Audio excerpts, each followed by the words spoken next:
rumahnya, berkumpul menyembah kepadanya. Kita masuk rumahnya, berkumpul menyembah kepadanya. Kita masuk rumahnya, berkumpul menyembah kepada Kristus. Menyembah Kristus Tuhan. Lupakanlah dirimu, arahkan hatimu kepadanya. Lupakanlah dirimu, arahkan hatimu kepadanya. Lupakanlah dirimu, arahkan hatimu kepada Kristus. Menyembah Kristus Tuhan.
Selamat pagi, Civitas Akademika Universitas Kristen Satewacana. Sungguh berbahagia dan kita mengucap syukur kepada Tuhan sudah boleh dikumpulkan pada saat ini walaupun secara online.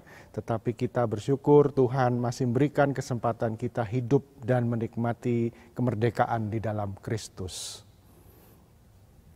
Sebelum kita melanjutkan dengan pembacaan perenungan firman Tuhan, mari kita bersyukur dan berdoa. Bapa yang kami kenal di dalam nama Tuhan Yesus Kristus, kami mengucap syukur atas kesempatan yang Tuhan boleh berikan pada saat ini. Kami dikumpulkan kembali melalui ibadah Senin pada bulan Agustus ini, tahun 2020. Tuhan yang penuh kasih, kami ingin lebih menghayati lagi makna kemerdekaan di dalam Kristus dan bagaimana kami mencerminkannya dalam kehidupan kami di era kampus merdeka.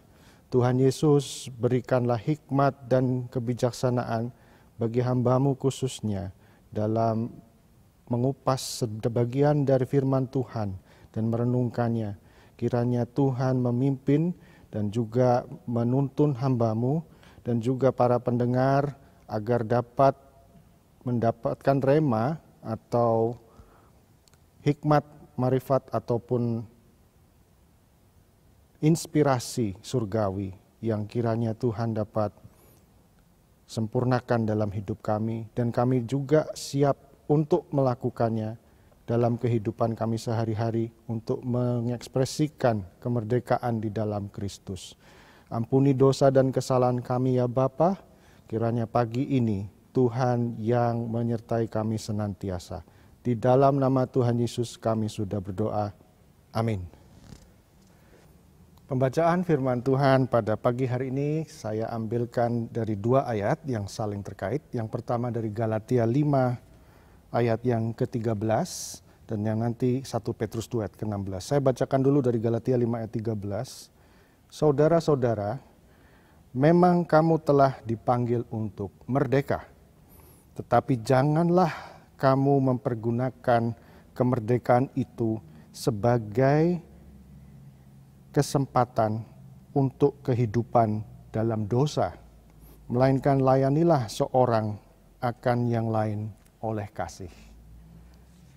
Bacaan yang kedua dari 1 Petrus 2 ayat yang ke-16.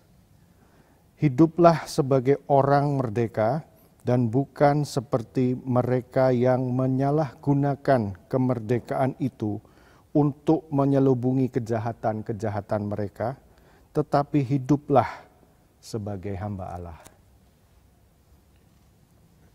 Bapak, Ibu, saudara-saudara yang terkasih di dalam Tuhan Yesus Kristus, sejarah peradaban manusia tak bisa lepas dari perbudakan dan kemerdekaan.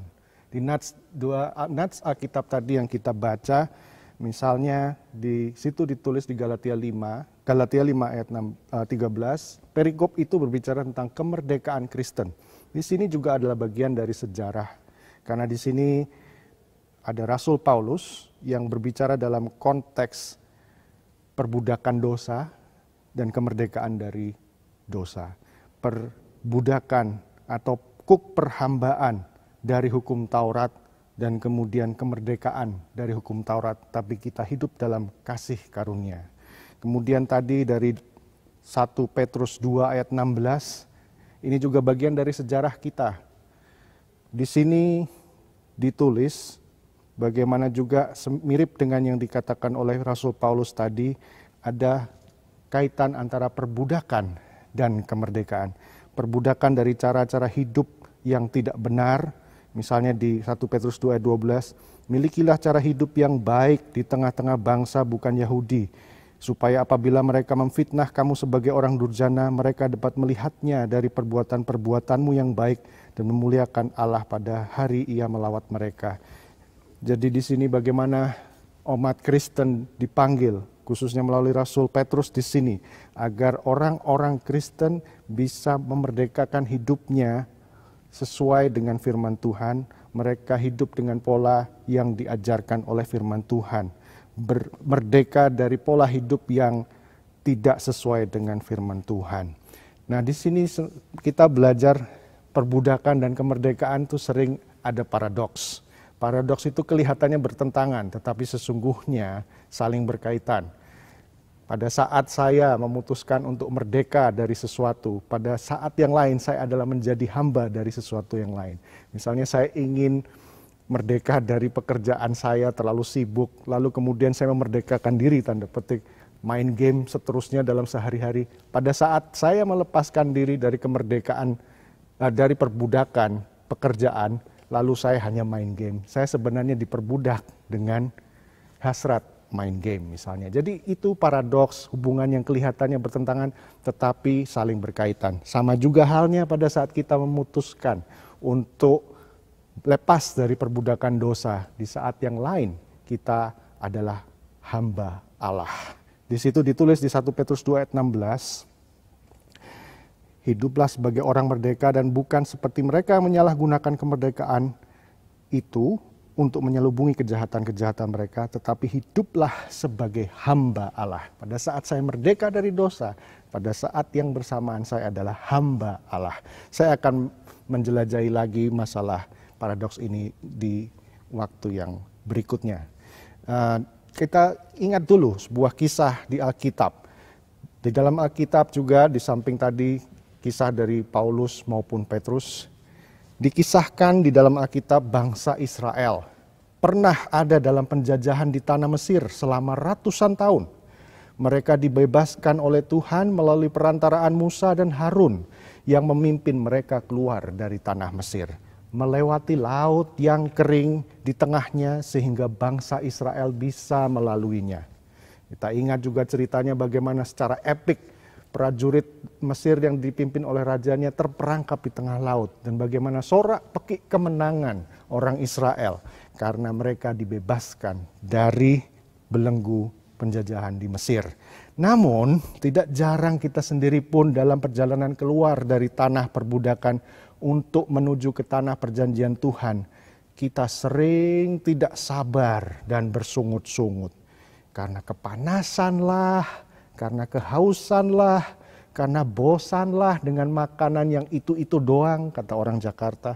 Tapi sering kita seperti kisah bangsa Israel di masa lampau, melupakan penyertaan Tuhan melalui roti mana yang diberikannya setiap hari, melalui tiang awan di waktu siang yang terik, dan tiang api di malam yang dingin menggigit di padang gurun.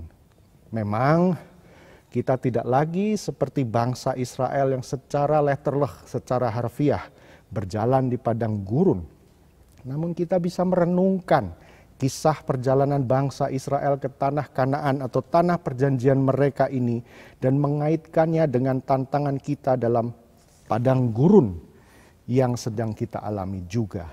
Nah, apa saja bentuk perjalanan kita di padang gurun pada masa sekarang? Bapak, Ibu, dan saudara-saudari yang terkasih dalam Tuhan Yesus Kristus, UKSW kalau kita ingat dalam sejarahnya waktu-waktu ini memutuskan untuk tidak tatap muka di kelas sejak awal Maret 2020. Ini gegara pagebluk corona, sampai diplesetkan corona bagi mereka yang dari Tionghoa. Itu berarti ini sudah bulan kelima kita harus menyikapi pandemi ini dengan kelas-kelas dalam jaringan online. Tapi yang tentu lebih parah dari berpindahnya ruang-ruang belajar di kelas yang dibatasi dinding ruang-ruang, yang lebih parah dari berpindahnya ruang-ruang belajar di kelas yang dibatasi dinding ke ruang-ruang maya dalam jaringan, tentu adalah kesusahan ekonomi berbagai kalangan di masyarakat yang membuat kita banyak menjerit. Kapan pagebluk ini segera berakhir? Kapan pandemi ini segera berlalu? Kita seperti sedang berjalan di padang gurun dan berharap menemukan oase agar bisa melepas dahaga. Kita ingin merdeka dari pandemi ini.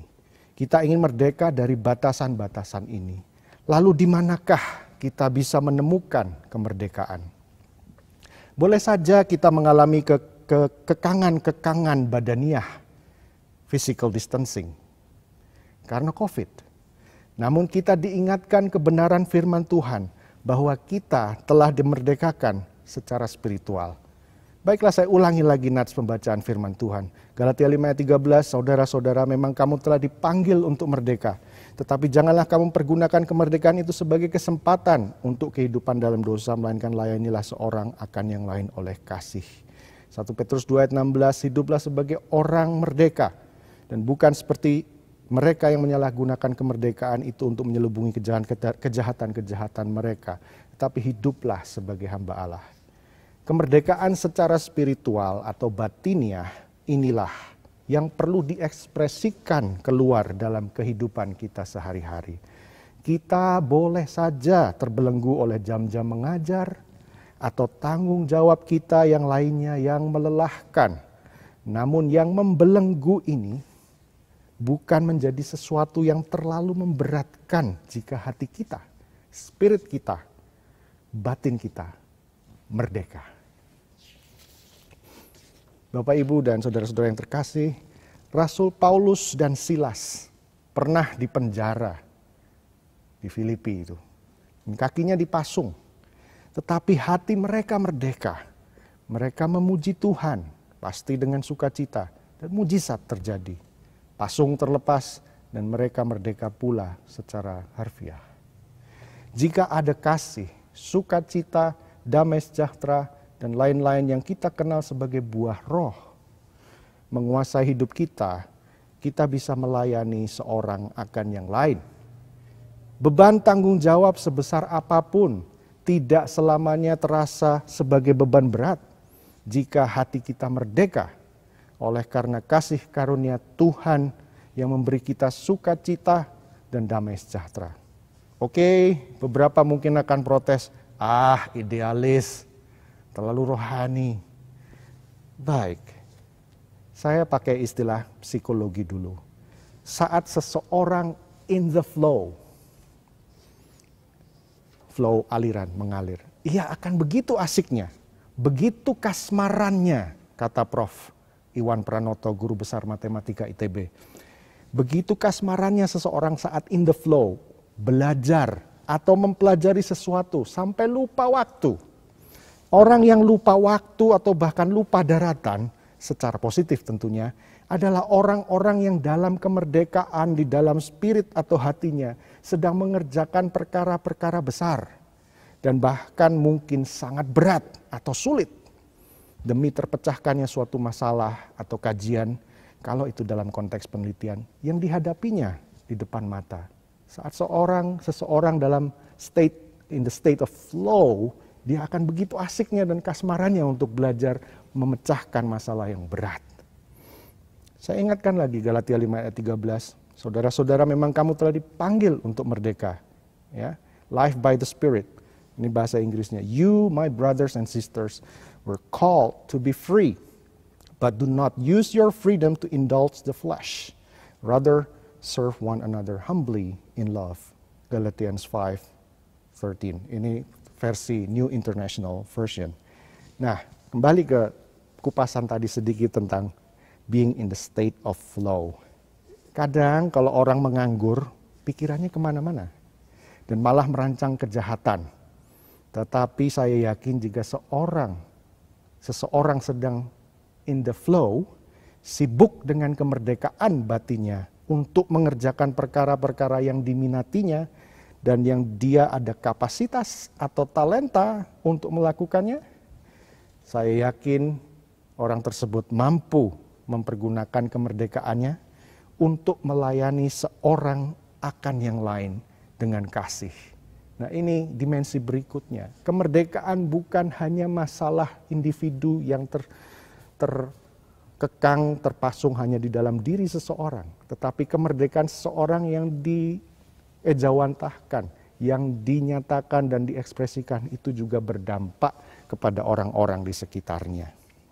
Kita di UKSW sebagai dosen, ada yang sebagai mahasiswa, ada yang sebagai tenaga kependidikan atau pegawai non-dosen atau pekarya, masing-masing dari kita punya minat dan talentanya masing-masing pula. Disinilah kita perlu sadar bahwa kita di kampus ini memiliki kemerdekaan untuk mengekspresikan minat dan talenta kita kepada sesama sivitas akademika dan warga kampus UKSW. Ada kata pepatah dalam bahasa Inggris, birds of a feather flock together. Ya, kurang lebih terjemahannya burung yang warna bulunya sama itu ngumpulnya sama. Artinya apa? Orang kadang punya minat yang mirip, punya talenta yang mirip. Mereka sering berkumpul menjadi satu dan mengerjakan sesuatu hal. Kalau minatnya melakukan kejahatan, ya kejahatanlah yang dilakukan. Tapi di UKSW ini adalah tempat untuk menciptakan creative minority seperti tagline UKSW. Disitulah kita berkumpul untuk menciptakan sesuatu dari yang mungkin kelihatannya nothing atau tidak ada apa-apa, tetapi menjadi sesuatu. Kita ingatkan dulu, salah satu visi UKSW yaitu menjadi Universitas Scientiarum untuk pembentukan persekutuan pengetahuan tingkat tinggi yang terikat kepada pengajaran kebenaran atau aletheia berdasarkan pada realisme Alkitabiah. Saya berikan contoh konkret. Saya dosen pendidikan bahasa Inggris Fakultas Bahasa dan Seni yang memiliki minat pada kajian pedagogi kritis yang mengedepankan keadilan sosial di masyarakat. Dan jika saya tidak menemukan suatu pustaka tertentu untuk penelitian saya atau skripsi mahasiswa saya biasanya minta tolong Pak Darmanto, Direktur Perpustakaan Pusat, atau Pak Nel Fritz, salah satu staf di perpustakaan, untuk memesankan e-book yang saya butuhkan. Ini bentuk persekutuan pengetahuan tingkat tinggi juga antara dosen dan tenaga kependidikan. Apalagi jika kita sama-sama mencari kebenaran melalui pustaka dan dengan cara yang benar pula, yaitu beli atau akses bukunya secara halal. Dan saya senang mencari bibit-bibit intelektual dari mahasiswa saya yang punya minat pada kajian pedagogi kritis. Di situ pula lah saya membangun persekutuan pengetahuan tingkat tinggi dengan para mahasiswa saya untuk menggumuli dan mengkaji isu-isu kritis di konteks pembelajaran bahasa Inggris. Disitulah saya tenaga pustakawan dan para mahasiswa mengekspresikan dan mengisi kemerdekaan belajar kami di kampus UKSW. Pada momen-momen inilah saya, para pustakawan, dan para mahasiswa saya mempergunakan kemerdekaan belajar. Apalagi di era kampus merdeka ini, sebagai kesempatan bukan untuk hidup dalam dosa, melainkan melayani seorang akan yang lain dengan kasih dan passion. Passion itu gairah, hasrat yang besar, bersinergi untuk kemajuan ilmu pengetahuan dan teknologi. Saya ingatkan lagi pembacaan nats firman Tuhan dari 1 Petrus 2 ayat 16. Hiduplah sebagai orang merdeka dan bukan seperti mereka yang menyalahgunakan kemerdekaan itu untuk menyelubungi kejahatan-kejahatan mereka, tetapi hiduplah sebagai hamba Allah. Saya bacakan versi bahasa Inggrisnya, New International Version. Live as free people, but do not use your freedom as a cover-up for evil. Live as God's slaves. Mari kita kembali berefleksi tentang negara kita. Baru-baru ini Mas Menteri mencanangkan kebijakan kampus merdeka. Memangnya kampus merdeka dari apa? Harus diakui, beban administratif tidak selalu bertambah ringan di negeri ini. Tapi mari kita mengingat kisah Rasul Paulus dan Silas untuk merdeka di dalam Kristus sehingga tetap bersukacita dan bernyanyi sampai belenggu-belenggu dan pasungannya terlepas.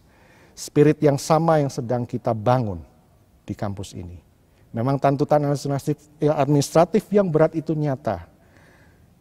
Namun belenggu-belenggu ini tidak bisa mengecilkan makna bahwa memang kampus perlu mengekspresikan kemerdekaannya dengan keluar dari perbudakan status quo atau zona nyaman yang tidak membawa perubahan-perubahan fundamental, khususnya dalam menggali passion atau hasrat yang besar untuk mempelajari hal-hal yang bermakna dan yang dianggap relevan atau penting bagi dosen, tenaga kependidikan maupun mahasiswa. Bagi dosen, passion melakukan penelitian yang sesuai minat dan talentanya. Bagi tenaga kependidikan, passion untuk mengembangkan kapasitasnya sesuai bidang pekerjaannya. Pustakawan melanjutkan ke S2 bidang manajemen informasi misalnya karena passionnya mengembangkan perpustakaan universitas. Go for it. Dan saya berdoa bagi pegawai tersebut untuk bisa mencapai cita-citanya. Mahasiswa melakukan riset atau wirausaha atau proyek independen atau terlibat dalam proyek kemanusiaan dan sebagainya di luar prodinya atau di luar UKSW sesuai passion dan talentanya. Jika passion atau hasrat ini yang menguasai diri seorang dosen, mahasiswa atau tenaga kependidikan, apalagi yang memang sesuai dengan keyakinan akan panggilan Tuhan dalam dirinya melalui profesi dan statusnya di UKSW, maka ia sedang mempergunakan kemerdekaannya di dalam menggenapi panggilan Kristus di dalam dirinya. Saat seorang menjadi hamba Allah atau dalam bahasa Inggrisnya lebih vulgar, God's slaves atau budak Allah. Ia boleh saja merasa ada belenggu dalam kesehariannya. Namun Allah yang sumber kasih, sukacita dan damai sejahtera yang melampaui segala akal itu sanggup membawa kita melihat potensi kemerdekaan batin atau spirit atau hati untuk melakukan perkara-perkara yang bermakna dan berguna di tengah-tengah kesulitan, baik itu pandemi atau sakit penyakit atau apapun itu. Dan saat kita warga kampus mempergunakan kemerdekaan di dalam hati atau batin kita yang menempatkan Kristus sebagai pusat hidup kita, maka kita juga dipanggil untuk melayani seorang akan yang lain dengan kasih sebagai hamba-hamba Allah yang tidak sibuk dengan atau berkanjang di dalam dosa, tapi efektif mengerjakan panggilannya. Kiranya Tuhan memampukan kita merealisasikan kampus merdeka dalam bingkai kemerdekaan kita di dalam Kristus. Amin.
Bapak, Ibu, dan Saudara yang saya kasihi, mari kita menaikkan doa-doa syafaat kita. Tuhan Yesus, kami bersyukur atas firman Tuhan yang mengingatkan kami bahwa kami adalah orang-orang yang dimerdekakan di dalam Kristus. Sehingga kami bisa mengekspresikan kemerdekaan kami melalui passion, melalui hasrat yang besar atau minat dan juga talenta kami. Tuhan ingatkan kami selalu agar kami senantiasa menggenapi panggilan Tuhan di dalam hidup kami. Tuhan, pada kesempatan ini juga kami berdoa untuk bangsa dan negara kami, untuk pemerintah kami, mulai dari presiden, para menteri, pejabat-pejabat militer, sipil, dari tingkat pusat sampai ke daerah. Tuhan kiranya juga menyertai derap langkah mereka dalam memimpin bangsa kami, khususnya menghadapi era yang sulit ini di mana pandemi COVID-19 telah melanda tidak hanya di Indonesia tetapi di seluruh dunia.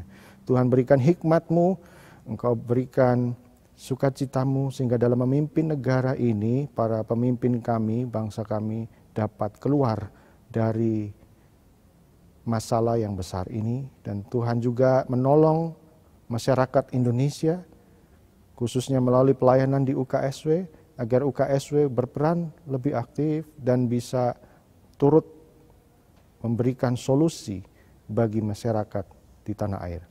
Tuhan, kami juga berdoa bagi kampus UKSW, kampus tercinta kami.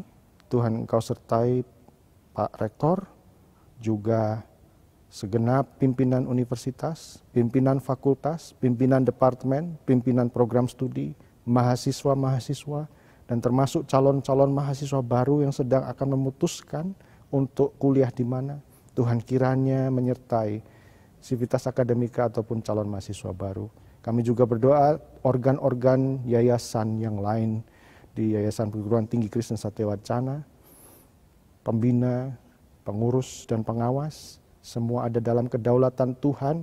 Tuhan limpahkan kasih karunia dan hikmat sehingga segenap unsur-unsur dalam yayasan, organ-organ dalam yayasan dapat bersinergi dan mengembangkan kampus UKSW maupun Unkriswina di Sumba sesuai dengan kehendak dan kemauan daripada Tuhan sendiri. Terima kasih Tuhan, kami menyadari masih banyak kelemahan dan dosa-dosa kami sebagai pimpinan, sebagai dosen, sebagai mahasiswa ataupun tenaga-tenaga kependidikan. Dalam doa syafaat ini Tuhan, kami mohonkan ampun atas segala dosa dan kesalahan dan kelemahan kami. Engkau sempurnakan kami melalui keseharian kami dalam merenungkan dan melakukan firman Tuhan. Terima kasih ya Tuhan. Kami serahkan juga pelayanan dari kampus ministry yang dengan setia membimbing, menolong sivitas akademika untuk mendapatkan siraman rohani setiap hari Senin dan juga melalui pelayanan-pelayanannya yang lain. Engkau berkati Bapak Pendeta Ones dan segenap tim di kampus ministry agar Tuhan terus melimpahkan kesehatan dan hikmat dan sukacita. Terima kasih Tuhan, doa yang jauh dari sempurna ini kami alaskan di dalam nama Tuhan Yesus Kristus. Amin. Tuhan memberkati kita dan melindungi kita. Tuhan menyinari kita dengan wajah-Nya dan memberi kasih karunia. Tuhan menghadapkan wajah-Nya kepada kita dan memberi damai sejahtera. Amin.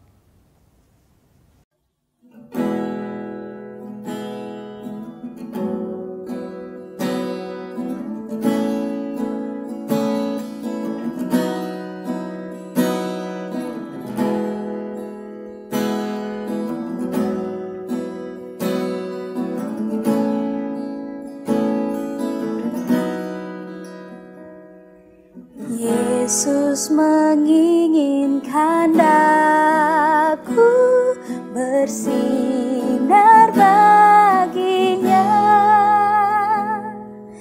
dimanapun ku berada, ku mengenangkannya, bersinar,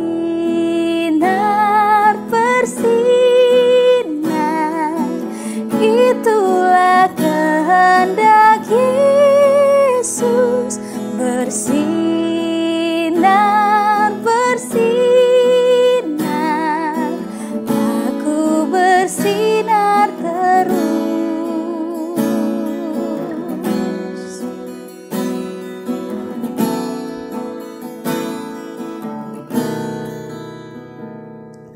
Di Yesus tawe o ya rakela tuno